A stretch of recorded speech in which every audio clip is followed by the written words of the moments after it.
정말 잘하고 싶어, 열심히 할 거야 해서 막 열심히 하는 아이들이 있고, 또 다른 부류는 시켜서 하는 아이들이 있어요. 적극적으로 자기가 막 하지 않고 끌려가듯이 시간이 지날수록 이 두 그룹이 선명하게 좀 나뉘면서 격차가 쫙 벌어지더라고요. 공부를 잘하는 아이, 나중에 결국 원하는 성취도를 끌어내는 아이, 이런 아이들의 공통점은 안녕하세요. 저는 이다희입니다. 원래 초등학교 교사로 일을 하다가 올해부터 하루 한 장 키즈 신문이라는 어린이 신문 회사를 만들고 아이들을 위한 글을 매일 쓰고 있습니다. 제가 초등학교 교사로 생활하면서 아이들이 공부하는 모습을 이렇게 지켜보면 두 부류로 나뉘더라고요. 첫 번째 부류는 어떤 아이들이냐면, 나 이거 정말 잘하고 싶어, 열심히 할 거야 해서 막 열심히 하는 아이들이 있고, 또 다른 부류는 시켜서 하는 아이들이 있어요. 적극적으로 자기가 막 하지 않고 끌려가듯이 내가 하는 게 뭔지 모른 채로 막 하는 아이들이 있거든요. 근데 이 두 그룹의 아이들은 어렸을 때는 대부분 사실 내가 뭐 하는지 모르는 채 이렇게 가거든요. 근데 시간이 지날수록 이 두 그룹이 선명하게 좀 나뉘면서 격차가 쫙 벌어지더라고요. 이 두 그룹 사이에 있는 격차가 자기주도 학습이 가능하냐 불가능하냐 이거였어요. 근데 자기주도 학습이라는 게 스스로 계획을 해서 공부를 하는 거잖아요. 그래서 스스로 계획해서 스스로 읽고 이해하고 공부한다, 이게 자기주도 학습인데, 이게 가능하려면 스스로 읽고 이해할 수 있어야 되는 거예요. 읽고 이해하는 능력 자체가 문해력이잖아요. 그래서 문해력은 자기주도 학습, 이 학습을 가능하게 하는 어떤 기초 체력이다, 기본기다 라는 생각이 들고, 그래서 아이들에게 더욱 중요하다는 생각이 들어요. 이런 질문 되게 많이 해요. 문해력이 좋으면 공부 잘하는 거 맞냐? 우리 애는 책도 많이 읽고 문해력 좋은 것 같은데 공부는 그닥인 것 같다, 막 이런 말씀 하시거든요. 근데 문해력이 좋고 책을 많이 읽었다고 해서 그게 바로 공부랑 연결되지는 않아요. 왜냐하면 공부를 잘하기 위해서는 되게 많은 것들이 필요하잖아요. 문해력도 필요하고, 하기 싫어도 좀 참고 하는 그런 인내심도 필요하고, 공부 습관도 필요하고, 또 문제를 많이 풀어본 경험, 이런 것들도 필요해요. 그래서 이런 것들이 다 어우러져서 공부를 잘하는 아이가 되는데, 근데 이렇게 애들을 봤더니 문해력이 좋은 아이들은 단원을 마치고 나면 담임 선생님 재량에 따라서 단원 평가를 치거든요. 근데 단원 평가를 쳤을 때 점수가 안 나오는 친구들도 있어요. 안 나오는 친구들 중에서 이렇게 보면 얘는 그래도 걱정할 필요는 없겠다, 이런 생각이 드는 친구들이 있는데, 그 애들은 어떤 애들이냐면 문해력도 좋고 학교 공부도 그냥 열심히 잘 따라오고 그런 친구들인데, 문제를 풀어본 경험이 많이 없는 거예요. 그래서 문제를 많이 안 풀다 보니까 좀 그 문제 푸는 시험 자체가 낯설고 익숙하지 않아서 점수가 안 나오는 거예요. 근데 그런 친구는 이거는 이런 문제고 이렇게 푸는 거야 하고 문제 푸는 경험만 좀 많이 제공을 해주면 금방 따라오고, 오히려 그냥 문제만 계속 풀었던 애들보다 나중에는 훨씬 더 잘하더라고요. 그래서 제가 생각했을 때는 공부를 잘하는 아이, 나중에 결국 원하는 성취도를 끌어내는 아이, 이런 아이들의 공통점은 책을 많이 읽어서 문해력이 좋고, 그 문해력을 바탕으로 공부를 열심히 해서 문제 푸는 경험을 많이 쌓은 아이들, 이 아이들이 원하는 학업 성취도를 이끌어낸다, 이런 결론을 내릴 수가 있었어요. 아이들 사이에도 부익부 빈익빈 이런 게 있어요. 아이들이 읽기 능력이 좋은 아이들은 여러 가지 책을 읽을 수 있어요. 많은 책을 읽었기 때문에 읽기 능력이 더 쑥 올라가거든요. 좋은 읽기 능력으로 더 어려운 책을 막 읽어요. 그리고 더 다양한 책을 읽게 되고, 많이 읽었으니까 또 쑥 올라가고, 그래서 막 선순환이 일어나거든요. 근데 읽기 능력이 안 좋은 아이들은 안 좋으니까 책 읽기 싫어하고, 안 읽으니까 또 읽기 능력이 더 떨어지고, 그래서 더 안 읽게 되고, 이렇게 악순환이 일어나요. 그래서 이 읽기 능력이라는 게 부익부 빈익빈처럼 이루어진다고 해서 이걸 읽기의 마태 효과라고 하거든요. 성경의 마태복음 9절에서 있는 자는 더 받아서 풍족해질 것이고 없는 자는 있는 것마저 빼앗긴다, 이런 구절을 따와서 읽기의 마태 효과라고 표현을 하는데, 아이들에게 그래서 읽기 능력이 전 시기에 있어서 골고루 중요해요. 근데 제가 생각했을 때는 특히 중요한 시기가 저학년 시기라고 생각을 해요. 왜냐하면 학습이 시작되는 시기고, 그때 읽기 능력을 잘 갖추어놔야 더 다양한 책을 읽고 선순환이 일어나기 때문에 저학년 시기에 특히 더 읽기 능력에 좀 신경을 써야 된다, 이런 생각이 들더라고요. 사실 읽기 능력이 좋다는 건 어휘력도 풍부하다는 뜻이에요. 내가 알고 있는 어휘가 많고 또 접해본 어휘가 많은 거예요. 그래서 논술 지문이 길어지거나 거기에 등장하는 어려운 개념이 나오더라도 익숙한 어휘가 있고 내가 들어본 어휘가 많으면 거기에 대한 진입 장벽이 낮아지고 조금 더 수월하게 부담 없이 읽을 수 있게 되거든요. 그래서 일단은 읽기 능력이 가장 우선이 되어야 긴 지문도 잘 소화할 수 있다, 이런 생각이 들어요. 부모님들이 되게 대표적으로 하시는 오해가 독해 문제집에 대한 오해거든요. 저는 이런 거에 대한 생각을 좀 굉장히 바로잡고 싶은데, 서점에 가면 독해 문제집이 유아부터 초등 전 학년이 되게 학년별로 촘촘하게 다 나와 있어요. 종류가 많고 많은 아이들이 풀고 홍보와 광고가 많이 이루어지기 때문에 이걸 되게 필수처럼 어렸을 때부터 하는 부모님들, 그런 가정들 되게 많더라고요. 근데 사실 독해 문제집은 결코 필수가 아니거든요. 어렸을 때부터 굳이 시켜야 될 그런 필수적인 요소가 아닌 거예요. 초등학교 5, 6학년 정도 되어서 시작해도 충분해요. 왜냐하면 이 독해 문제집은 지문을 읽고 문제를 푸는 스킬을 키우는 거잖아요. 근데 어린 아이들이 마치 수능을 준비하듯이 지문 읽고 막 답 찾는 연습을 한단 말이에요. 이거는 아이들에게는 진짜 불필요한 거고, 이런 문제 푸는 스킬 같은 경우에는 사실 단기간 집중적으로 연습하면 금방 끌어올릴 수 있어요. 그래서 어렸을 때부터 막 공들여서 촘촘하게 쌓아 올려야 하는 그런 기술이 아닌 거죠. 그래서 어렸을 때 부모님들이 좀 더 공들여서 만들어야 되는 건 그런 독해 문제집 푸는 기술, 매일매일 해야 돼, 이런 거는 전혀 불필요하다고 생각을 하고, 필요하다면 그냥 보조 수단으로 가끔씩 사용을 하셨으면 좋겠고요. 아이들이 어렸을 때부터 진짜 오랜 시간 공들여 나가야 되는 건 그런 게 아니라 독서라는 생각을 해요. 왜냐하면 독서는 단기간에 한두 달 집중한다고 해서 아이가 책을 좋아하게 되는 것도 아니고 읽기 능력이 올라가는 것도 아니고, 그렇기 때문에 진짜 오랜 시간 아이가 책과 가까이 할 수 있는 환경을 만들어주고 책을 좋아하는 마음을 키워주고, 그렇게 했을 때 진짜 능동적인 독자가 탄생하게 되는 거거든요. 그래서 좀 어렸을 때부터 신경 써야 되는 부분을 확실하게 구분을 하시고 어디에 힘을 줘야 될지 명확하게 아시고 힘을 주셨으면 좋겠다는 생각이 들어요.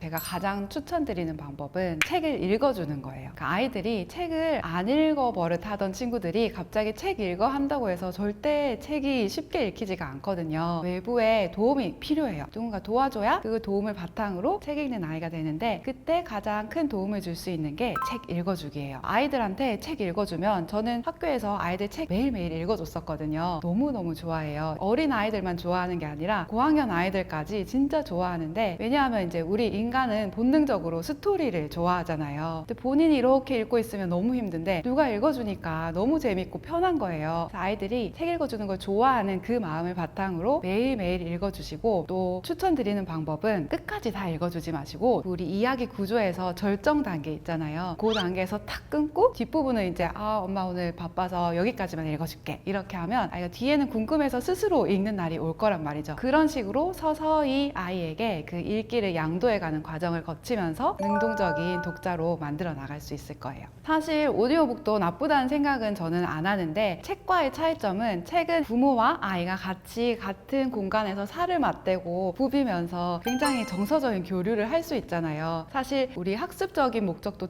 크지만 그렇게 정서적인 교류를 하고 그 중간중간에 나오는 어떤 경험, 거기에 나오는 단어, 넌 이때 어땠어? 이런 질문을 하고 생각을 교류하는 그 과정 자체가 굉장히 의미 있고 정서적인 만족감도 주기 때문에 오디오북도 나쁘진 않지만 진짜 더 좋은 방법은 살맛대고 책을 읽으면서 대화하는 거다, 이렇게 말씀을 드리고 싶어요.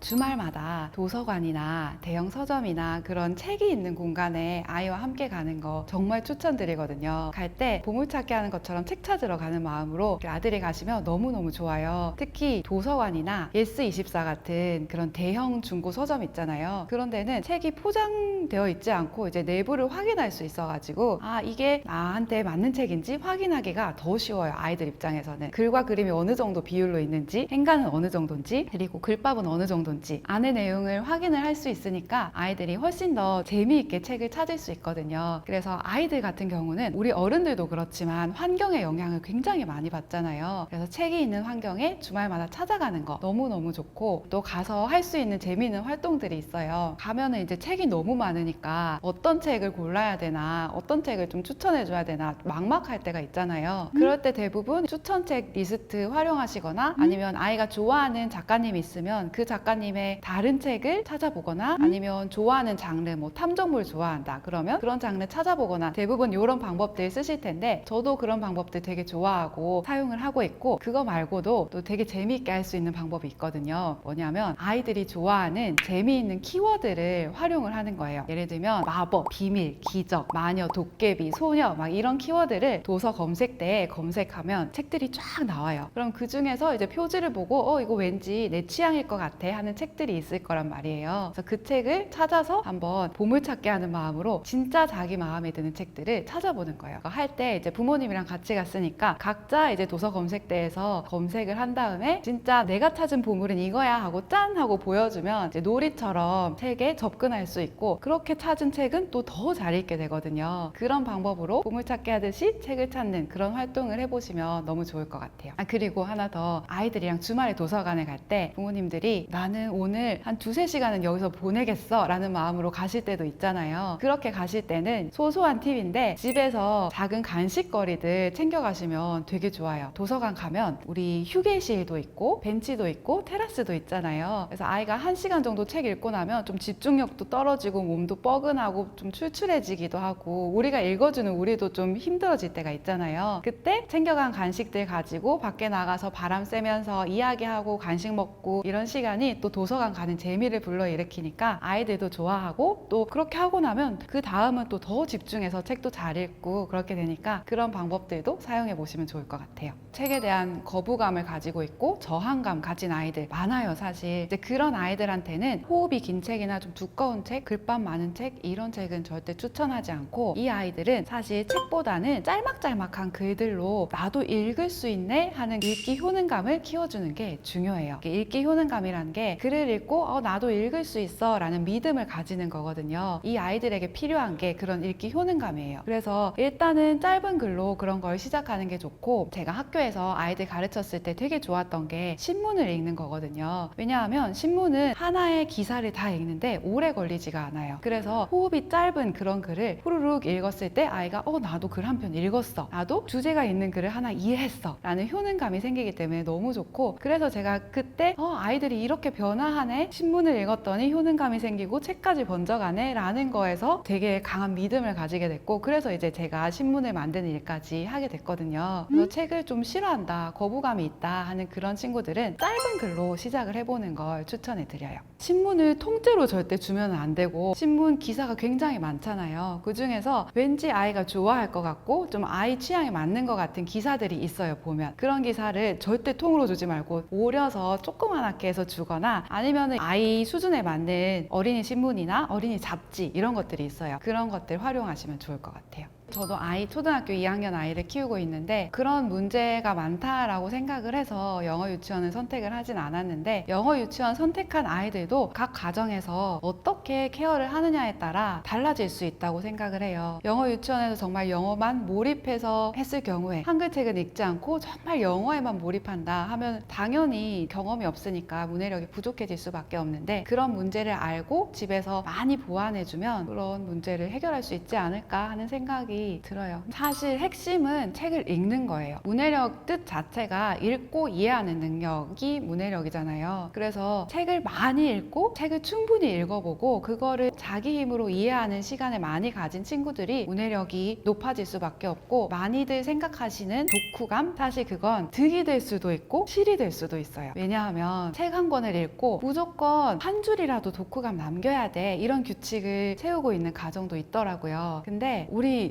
영화나 넷플릭스 보고 너무너무 재미있게 보더라도 사실 그거 보고 나서 무조건 감상문 한 줄이라도 써야 해 라는 규칙을 탁 세우고 나면 갑자기 보기 싫어지잖아요. 그거랑 마찬가지로 애들도 그 필수적으로 뭔가 써야 된다는 마음이 생기면 너무너무 재미있게 보던 책들도 갑자기 싫어지게 되고 책과 거리를 두게 돼요. 그래서 독후감은 필수야 막 이런 식으로 규칙을 강하게 세워놓는 건 저는 추천은 하진 않아요. 그리고 아이가 책이나 글을 다 읽고 났을 때 잘 읽었는지 요약해보게 시키거나 말해봐, 문제 풀듯이 테스트하듯이 물어보는 거 오히려 독이 돼요. 왜냐하면 책 읽기에서 가장 중요한 건 재미있게 읽고 다음에 또 읽고 싶어 하는 마음으로 능동적인 독자가 되어가면서 많이 읽고 재미있게 책을 생각하는 게 진짜 중요하거든요. 근데 책을 읽고 나서 캐묻듯이 테스트하듯이 요약해봐, 엄마한테 들려줘, 이건 어때? 계속 물어보면 아이는 정말 눈치 빠르잖아요. 우리 애들 날 테스트하려고 하네? 라는 마음이 드는 순간 이제 책이랑 안녕 멀어지게 되는 거예요. 거예요. 그래서 그런 테스트하는 질문, 요약하는 질문 그런 거는 좀 궁금하겠지만 참아주시고 진짜 얘가 잘 읽었나 사실 부모 입장에서 너무 궁금하잖아요. 그럴 때 저는 이런 방법 써요. 저도 똑같이 읽어요. 읽고 나서 엄마는 이 사람이 이렇게 한 거는 진짜 좀 잘못이라고 생각해 라고 하면서 친구랑 막 드라마 보고 수다 떨듯이 엄마 생각을 막 이야기를 해주는 거예요. 야, 이 사람은 진짜 재밌더라 하면서 수다 떨듯이 엄마가 먼저 이야기를 하면 아이도 맞아 나도 그랬어 하면서 자기 생각을 막 이야기를 한단 말이에요. 그럼 그런 이야기를 들으면서 우리는 확인을 할 수 있는 거죠. 아, 읽었구나. 아, 제대로 했구나. 이런 식으로 체크하는 건 좋은 방법이라고 생각을 해요. 그리고 하나 더 이제 하지 말아야 할 행동은 아까 말씀드렸던 그 독후감 필수. 이거는 진짜 자제를 해야 되는 행동이라고 생각을 합니다. 아이들은 환경에 영향을 받는 존재인데 그 환경 중에 하나가 우리잖아요. 부모님들이잖아요. 그래서 우리가 환경이 되어주는 게 사실은 제일 중요하고 제일 필요해요. 그래서 책을 읽어주는 모습을 보여주는 거, 그걸 모델링이라고 하거든요. 모델이 되어서 보여주는 거. 우리 엄마, 우리 아빠가 책을 읽으니까 나도 읽어야지. 아, 이건 정말 중요한 거구나. 우리 엄마가 읽으니까 중요한 건가 보다. 이런 게 아이들이 무의식 속에서 자연스럽게 습득이 되거든요. 그래서 그런 모습을 보여주는 거, 그런 환경이 되어주는 거 너무 필요하고 중요하다고 생각합니다. 사실 우리 문해력이 시험이 있는 것도 아니고 점수가 있는 것도 아니고 그렇잖아요. 그래서 되게 막연해 하시고 좀 불안해 하시는 분들이 많은 것 같아요. 근데 바꿔 생각해보면 점수가 없잖아요. 그래서 훨씬 더 마음 편하게 좀 접근을 하셔도 된다고 생각을 해요. 그래서 장기적인 관점으로 편안하게 재미있게 아이랑 책을 읽으면서 차근차근